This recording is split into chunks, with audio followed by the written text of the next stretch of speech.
В эфире еженедельная информационно-аналитическая программа «События недели» и я, ее ведущая Елена Лолова. Здравствуйте.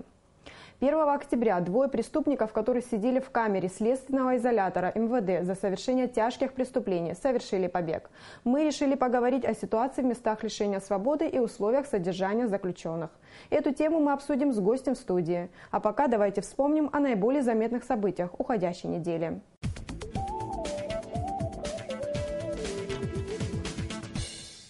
5 октября, в День учителя, 35 педагогам Абхазии указом президента республики было присвоено почетное звание «Заслуженный учитель Республики Абхазия». День учителя празднуют ежегодно в более 100 странах мира. В Гагре в помещении администрации рынка в понедельник днем прогремел взрыв. По сообщению пресс-службы МВД Абхазии, в кабинет администрации рынка неизвестным было закинуто взрывное устройство неустановленного образца. В результате взрыва один человек получил осколочное ранение. Кабинет администрации рынка полностью сгорел. Об этом сообщает пресс-служба МВД Республики. По данному факту прокуратурой Гагарского района проводится расследование.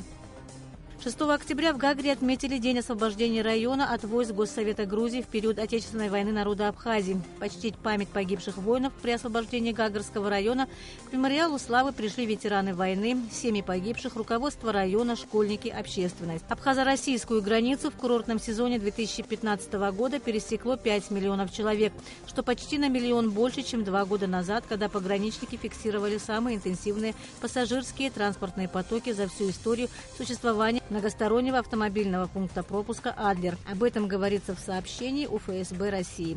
6-7 сентября 2015 года во Дворце наций в Женеве проходил 33-й раунд женевских международных дискуссий по безопасности и стабильности в Закавказье. Работа традиционно велась в 2 группах – по безопасности и по гуманитарным вопросам. В рабочей группе по безопасности абхазская сторона вновь заявила об отсутствии прогресса в вопросе подписания соглашения о неприменении силы между Абхазией и Грузией. В группе по гуманитарным вопросам обсуждались пути поиска и идентификации пропавших без вести во время грузино-абхазской войны 1992-1993 годов, а также проблемы, связанные с возвращением культурных ценностей и архивных документов. Говорилось и о сложной экологической ситуации, возникшей с колхидским самшитом. Как сохранить традиции и культуру абхазского народа, обсуждали в среду в кабинете министров Абхазии представители власти, научного сообщества и совета старейшин. Участники встречи говорили о необходимости издать учебник Апсвара. Министр образования и науки Адгур Какоба предложил создать рабочую группу из числа представителей АБИГИ и Академии наук Абхазии, которая займется созданием такого учебника. В фонд Государственного краеведческого музея Абхазии поступил уникальный артефакт – кожаное мужское седло с серебряными украшениями, которое было изготовлено в 1907 году. Седло было приобретено у жителя села Кутол Леонида Чагава за 400 тысяч рублей. Оно находится в идеальном состоянии. Более того, мужское седло полностью укомплектовано. Это редкий экземпляр ручной работы, инкрустирован 2 сотнями серебряных украшений разного размера. Кроме того, Леонид Чагава передал в дар Абхазскому музею мужской кожаный ремень, которому более 100 лет. Премьера спектакля «Медведь» по пьесе Антона Чехова состоялась в Абхазском драматическом театре имени Самсона Чанба в среду. Прологом к постановке стал авторский скетч режиссера Софы Агумава «И едут актеры», посвященный первой плеяде абхазских актеров. Зрители окунулись в атмосферу золотых лет абхазского театра. Они наблюдали, с каким восторгом встречали именитых артистов в республике и с каким волнением готовились к их приезду. Затем труппа Государственного молодежного театра представила зрителю премьеру спектакля «Медведь» на абхазском языке. Программу развития языков и историко-культурных перспектив абхазского и абазинского народов обсудили на 2-м международном круглом столе, состоявшемся в Сухуме 8 октября. В обсуждении темы приняли участие языковеды и фольклористы Абхазии и Карачаево-Черкесии. Координационный совет возглавил известный меценат, почетный член Академии наук Абхазии Муса Экзеков, научный руководитель программы, президент Академии наук Абхазии Зураб Джапуа. На этой неделе в Абхазии побывали представители Конфедерации независимых футбольных ассоциаций «КОНИФА» во главе с президентом Пером Андерсом Блиндом. Они успели осмотреть стадион в Гагре и Сухумский городской стадион «Динамо» и остались довольны увиденным. Пер Андерс Блинд рассчитывает, что турнир в Абхазии станет лучшим за всю историю существования «КОНИФА». Об этом он сказал на встрече с президентом Абхазии Раулем Хаджимба. Глава Абхазии заверил руководство «КОНИФА» в том, что чемпионат в Абхазии пройдет на высоком организационном уровне. Решение провести в Абхазии международный футбольный турнир для непризнанных государств было принято 8 июля нынешнего года после прошедшего чемпионата Европы в Венгрии. Размер пособий одиноким матерям увеличится вдвое уже со следующего года. Такое решение принял Кабинет министров Абхазии на своем очередном заседании в четверг. Всего было рассмотрено более 10 вопросов повестки дня. В основном они касались утверждения составов коллегий ряда министерств и ведомств. Члены правительства утвердили также стоимость бланков общегражданского внутреннего паспорта гражданина республики в размере 450 рублей и вида на жительство в размере 940 рублей. Общественная палата Абхазии на расширенном заседании 8 октября обсудила вопрос продажи недвижимости иностранным гражданам. Речь идет преимущественно о гражданах России, не имеющих абхазского гражданства, но желающих легально приобрести в Абхазии недвижимость. В дискуссии о легализации продажи недвижимости иностранцам приняли участие депутаты парламента, представители местных администраций и Центра стратегических исследований при президенте. Почти все выступавшие высказались за принятие соответствующего закона. Общественная палата сформулирует свои предложения и передаст их парламенту. О роли российских инвестиций в экономике Абхазии и развитии сектора недвижимости и туристического кластера говорилось на круглом столе, который прошел в Доме Москвы. Его организаторы – Фонд международного делового сотрудничества, участники круглого стола, экономисты, депутаты парламента республики, социологи. В Москве открылась международная агропромышленная выставка «Золотая осень-2015». Абхазию на ней представили более десятка компаний, производящих сельскохозяйственную продукцию. В выставке приняли участие производители из 26 стран мира и 64 регионов Российской Федерации. Абхазия на «Золотой осени» уже в 4-й раз. В рамках выставки состоялось пленарное заседание агробизнес-форума с участием делегаций стран БРИКС и других зарубежных государств. В работе заседания приняла участие делегация из Абхазии во главе с премьер-министром Артуром Миквабиа. В Сухуми открылся 3-й международный арт-пленэр «Краски осени Абхазии-2015». В этом году это событие в культурной жизни Абхазии посвящено 70-летию первого президента Абхазии Владислава Арзенова. Арт-пленэр начался с практической конференции. Министерство внутренних дел Абхазии возглавил генерал-майор милиции Леонид Дзяпшба. Соответствующий указ подписал президент Рауль Хаджиба в последний день рабочей недели. Нового министра представил коллективу глава республики.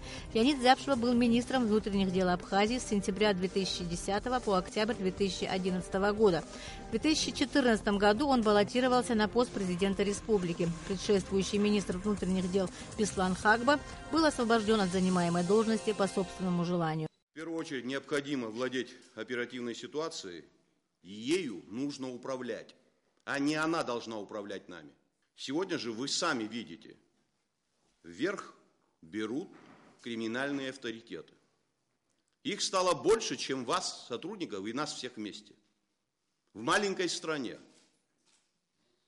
это недопустимо. Я еще раз хочу заметить, борьба эта будет серьезным испытанием и для руководителя, и в целом для всего МВД. Доверие президента и народа. Мы, военные люди, будем выполнять за работу, а все остальное мы своими действиями, отношением к своей служебной обязанности будем показывать своему народу. Доверие надо оправдывать. Я буду делать все, Рауль Джигович, для того, чтобы ваше доверие народа мы оправдали. На очередном заседании сессии Народного собрания 9 октября депутаты избрали судей в Верховные и арбитражные суды, а также в суды города Сухум и Гудаутского района. Кроме того, был принят в окончательном чтении закон об особых экономических зонах.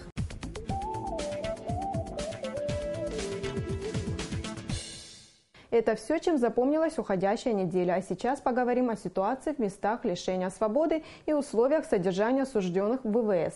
Гость нашей студии сегодня – помощник генерального прокурора Абхазии по надзору за местами лишения свободы Аляс Таня. Здравствуйте, Аляс Алексеевич. Здравствуйте. Давайте для начала посмотрим сюжет о том, в каких условиях содержатся заключенные в ВВС МВД Абхазии, а потом приступим к нашему разговору. В изоляторе ВС содержится 35 человек. Из них 24 осужденных, 11 ожидают вынесения приговора. Есть заключенные с пожизненным сроком заключения. В 2 камерах ИВС 15 женщин, в основном осужденных за распространение наркотиков. Среди заключенных 6 граждан России, 4 граждан Грузии. Нет камер для несовершеннолетних, так как нет и самих несовершеннолетних. Условия для тех, кто ждет вынесения приговора, и тех, кто осужден, одинаковые. В каждой камере, не считая женских, от 1 до 3 человек. Условия содержания узников ИВС мы начали исследовать с питания. Повар Альбина Марантиди рассказала о том, что готовит еду как для сотрудников МВД, так и для заключенных. Ну вот меню мы имеем на неделю, и каждый раз мы его повторяем. Вот утром мы проходим, нам заведующая выдает все продукты по норме, получаем все и начинаем готовить. На питание одного заключенного государство тратит 200 рублей в день. Нареканий по качеству еды от заключенных мы не услышали. В основном все довольны питанием. Да, нормально готовляется. Мясо нормально. Ну, питание сейчас ясно, это тюрьма, но как дома питаемся, никто не будет кормить. Нормально. Недовольны едой только представители ислама. Об этом рассказал один из заключенных, обвиняемых в хранении оружия, Рустам Гицбов. Делается общая пища. Я с этой пищей, с того, что казенной пищи, что делается, я практически кроме хлеба вообще ничего не беру. Потому что сегодня свинина, завтра неизвестно еще, что за мясо, послезавтра еще неизвестно. Поэтому практически меня государство не кормит, меня кормят мои родители. В ВВС есть фельдшерский пункт, в котором заключенным оказывают первую медицинскую помощь. Больные обращаются, если по поводу каких-нибудь заболеваний или же там давление поднялось, температура, то оказываем первую помощь и, соответственно, передаем информацию врачам, а там уже по состоянию здоровья, как врач считает нужным, остальные действия врача. В более серьезных случаях больные направляются для обследования в поликлинику МВД. Если у нас отсутствует та материально-техническая база, которая у нас скудная, мы не можем обследовать их. У нас в поликлинике приходится обращаться в лечебно-профилактические учреждения Министерства здравоохранения Республики Абхазия для дальнейшего дообследования. И если оно нуждается в дальнейшем стационарном лечении, также мы обращаемся в Минздрав и госпитализируем. В 2 камерах ИВС МВД содержится 15 женщин. В женской камере жизнь достаточно обустроена. Душевая комната, холодильник, микроволновка, подарок депутатов парламента, плазменный телевизор. Все необходимое, что нам нужно, имеется. Нет отказа ни в свиданиях с родными, нет отказа ни в передачах. У нас все это есть абсолютно на администрацию МВД, никаких жалоб. Условия содержания в мужских камерах немного отличаются от условий содержания в его женской части. Но и здесь почти у всех заключенных есть самое необходимое. Не, нормально. Физическую силу вам не проявляют? При нашем появлении многие ретируются в свои камеры, однако через некоторое время вступают в разговор. О совершенных преступлениях предпочитают не говорить. Конечно, никто из них не виноват. А убийство было преднамеренное? Нет, это случайно так. Сказать прямо ни за что. Я сегодня сижу, уже незаконно сижу.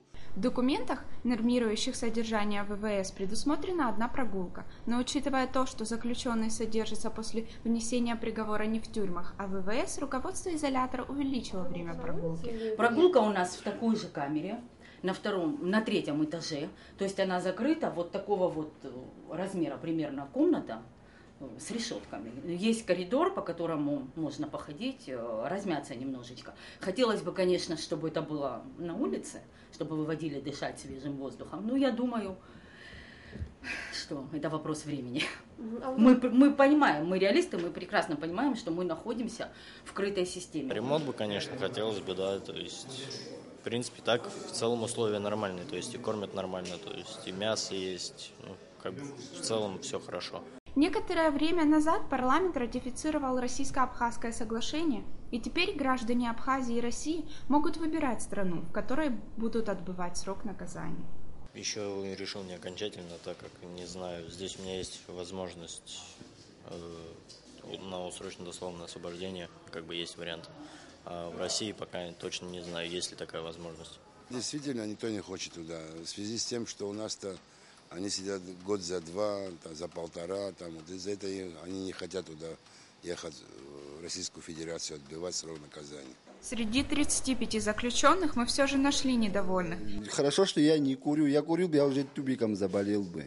Сырость, тут зайдите вот в камеру, вот увидите, какой вон там стоит. Ремонта нету, ничего нету. Мы же не свиньи какие-то, мы люди. Мой отец за что воевал? 6 детей оставил и всю войну прошел через вот это все. То, что в ВВС требуется ремонт, что здание не ремонтировалось со времен постройки, не отрицает и заместитель министра внутренних дел. Вообще не проводился ремонт здесь. Ремонт как построили, мы пользуемся ими. Вот в советское время его строили. Вот с этих времен она действует. Выслушав все претензии заключенных, мы решили заглянуть в дежурную часть, где проводят большую часть своего времени охранники. Картина, которую мы увидели, заставила задаться вопросом: а кто заключенный? Дежурный работает круглосуточно, ну да, на сутки заступают, и следующая смена заступает тоже с утра до 9, с 9 до 9. Когда мы входили в следственный изолятор, из него в сопровождении конвоиров вышел заключенный. Наш визит в ВВС продлился ровно столько, сколько шло судебное заседание о продлении срока его задержания. Аляс Алексеевич, как часто вы по долгу службы посещаете места лишения свободы и смотрите, как соблюдаются законы? Жалуются ли вам заключенные на нарушение правил режима и на условия содержания? По долгу службы мне приходится еженедельно посещать места лишения свободы. Заключенные, бывает, что жалуются, но ни один из заключенных, к сожалению, не хочет в письменном виде предоставить жалобу. Все ими сказанное говорится в устной форме, после чего приходится, конечно, разговаривать с руководством изоляторов, вести беседы, требовать улучшения условий содержания заключенных. А в устной форме какие в основном жалобы к вам? В устной форме я своей деятельностью занимаюсь с 2010 года. Многое, просмотрев сюжет, многое, я могу сказать, что изменилось с 2010 года. Заключенные часто жаловались на то, что у них короткое свидание, что у них прогулочный дворик не до конца оснащен, им не хватает территории для прогулок. Также и просили по возможности предоставить им телевизоры, что в летнее время суток невозможно содержаться в камерах, так как нет вентиляции. После чего было решено выделить покамерно вентиляторы. Женским камерам были выделены кондиционеры, установлены. Данные кондиционеры были даны в подарок парламентом Республики Абхазия. И в одной из женских камер оснащена душевая кабина. ИВС МВД Республики Абхазия, он является изолятором временного содержания. Все-таки лица там содержатся на стадии следствия, после чего, как вынесут в отношениях приговор, их этапируют в СИЗО Дранда. К сожалению, у нас нет женской колонии, и нам приходится осужденных женщин, также после того, как их уже осудят, держать в изоляторе временного содержания Министерства внутренних дел Республики Абхазия. Да, я согласен, что есть такой момент, что прогулочный двор там не до конца полноценен, и нужно кардинально менять ситуацию. Но на все это нужно время, а также возможности, финансовые средства. Я бы хотела, чтобы мы поговорили о ситуации в Дранской тюрьме, точнее в следственном изоляторе Министерства внутренних дел. Для начала, пожалуйста, расскажите, какое количество заключенных там сейчас отбывают наказание и сколько с пожизненным сроком? СИЗО МВД Республики Абхазия на сегодняшний день, на октябрь месяц 2015 года, в нем содержится 296 заключенных, из которых 64 лица находятся под следствием, в отношении которых избрано меру пресечения в виде заключения под стражу. В СИЗО У нас также содержится 3 заключенных, в отношении которых судом было издано высшее мера наказания, пожизненное заключение. В народе говорят о том, что в Дранской тюрьме, если так можно выразиться, есть VIP-камеры со всеми удобствами. Правда ли это и в каких условиях содержатся заключенные в тюрьме? В народе говорят много чего интересного, но это не соответствует действительности, так как все камеры в СИЗО МВД Республики Абхазия совершенно одинаковые. Единственное, в чем разница, наверное, в количестве содержащихся в камере, в числе количества содержащихся. А все содержащиеся в СИЗО МВД ИРА содержатся в одинаковых условиях в соответствии с законодательством Республики Абхазия, в соответствии с законом о содержании под стражей подозреваемых и обвиняемых осужденных. Говорят, что также в Дранской тюрьме заключенным передают наркотики.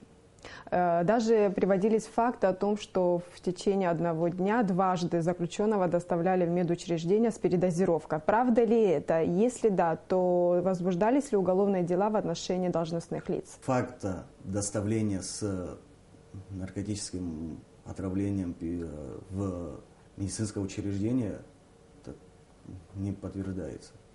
Такого факта не было. Да, был действительно факт с летальным исходом, к сожалению, в ИВС МВД Республики Абхазия. Но также была попытка передачи наркотических средств в ИВС МВД Республики Абхазия. Однако сотрудниками МВД был пресечен данный факт. Данное лицо, пытавшись занести наркотическое средство, было задержано, в отношении которого, это гражданка Республики Абхазия, возбуждено уголовное дело. Дело было направлено в суд, после чего гражданка Республики Абхазия, пытавшаяся занести наркотические средства, была осуждена и отбывала наказание в ИВС МВД Республики Абхазия. Оцените вообще состояние Дранской тюрьмы. Да, сегодня следственный изолятор нуждается в капитальном ремонте. Действительно, есть много моментов, которые уже не предусмотрены законом о содержании под стражей. Что касается, допустим, если брать сотрудников, там полностью недоукомплектован штат. По штатному расписанию должно быть 40 единиц контролеров. Но, к сожалению, на сегодняшний день их всего 11. И за сутки заступает всего 4 контролера дежурства вместо положенных 10. Это большая нагрузка для контролера, и, наверное, есть моменты, где приходится ему выкладываться больше, чем он может. И из-за того, что люди не идут работать, приходится прикомандировать сотрудников органов, которые осуществляют службу также в СИЗО на 5 суток. На судах адвокаты часто сетуют о том, что в тюрьме, в ИВС, МВД и СГБ осуществляются пытки в отношении заключенных, нарушаются их права. Так ли это на самом деле? Если да, то тоже возбуждались ли уголовные дела в отношении должностных лиц? Вы затронули ИВС СГБ Республики Абхазия. Хотелось бы отметить, что на сегодняшний день ИВС СГБ Республики Абхазия — это единственный изолятор временного содержания, который соответствует всем нормам заключения под стражей содержащихся, который оснащен даже камерами видеонаблюдения в помещениях, там, где содержатся наши заключенные.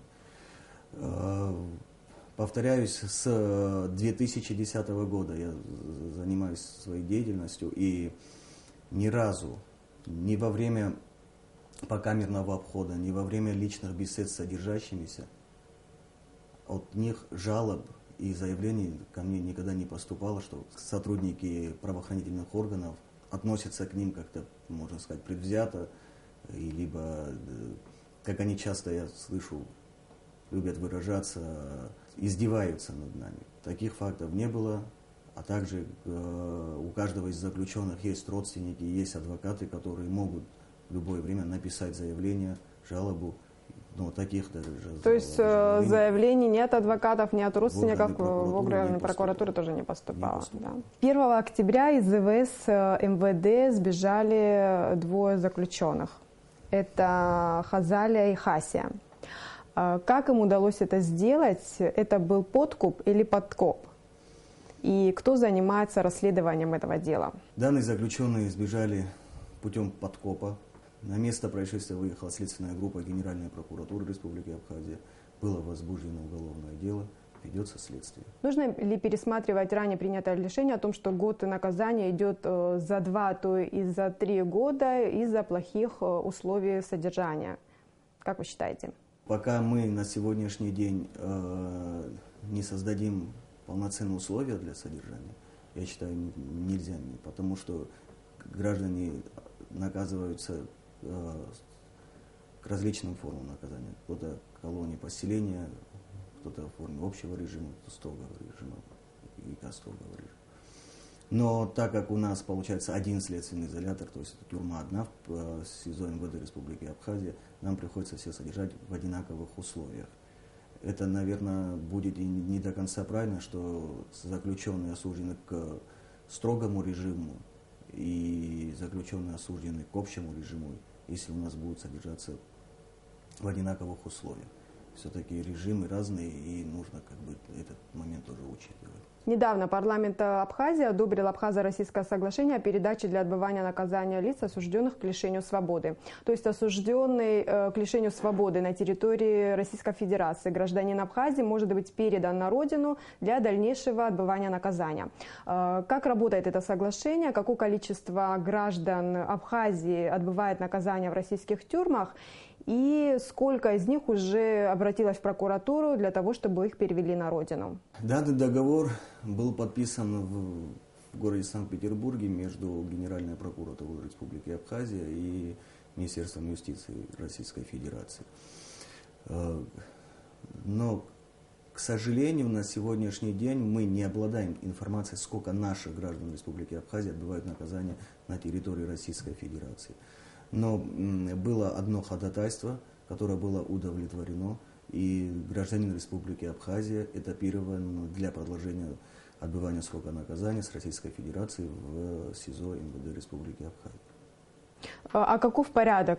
Куда нужно обращаться? Это конкретно в прокуратуру родственникам нужно обращаться? Да. Расскажите, какая процедура? Обращаются в прокуратуру, после чего, после сбора всех необходимых документов, прокуратура обращается в суд города Сухум, который удовлетворяет дальнейшее отбывание наказания осужденного на территории Республики Абхазия. Какое количество граждан Российской Федерации отбывает наказание в местах лишения свободы на территории Абхазии? И поступало ли от них заявление в прокуратуру о переводе на родину? В местах лишения свободы у нас отбывают наказание граждан Российской Федерации 14 человек, из которых 2 лишь пока на сегодняшний день обратились с заявлением в Генеральную прокуратуру об этапировании для отбывания дальнейшего наказания в Российской Федерации. Я бы хотела подвести итог под нашим разговором. Дранская тюрьма не предназначена для содержания заключенных на длительный период. До войны там содержались, как известно, не заключенные, а подследственные. После вступления в силу приговора их распределяли по разным тюрьмам. Ясно, что нам нужна новая тюрьма со всей необходимой инфраструктурой, и в том числе и с мастерскими, где заключенные могли бы и работать. Будем надеяться, что государство когда-нибудь изыщет возможности для строительства новой тюрьмы в Абхазии. Аляс Алексеевич, спасибо, что пришли к нам в студию и ответили на наши вопросы. Уважаемые телезрители, я напоминаю, в студии был помощник генерального прокурора Абхазии по надзору за местами лишения свободы Аляс Таня. Это все, о чем мы хотели вам рассказать. Спасибо, что были с нами. До свидания.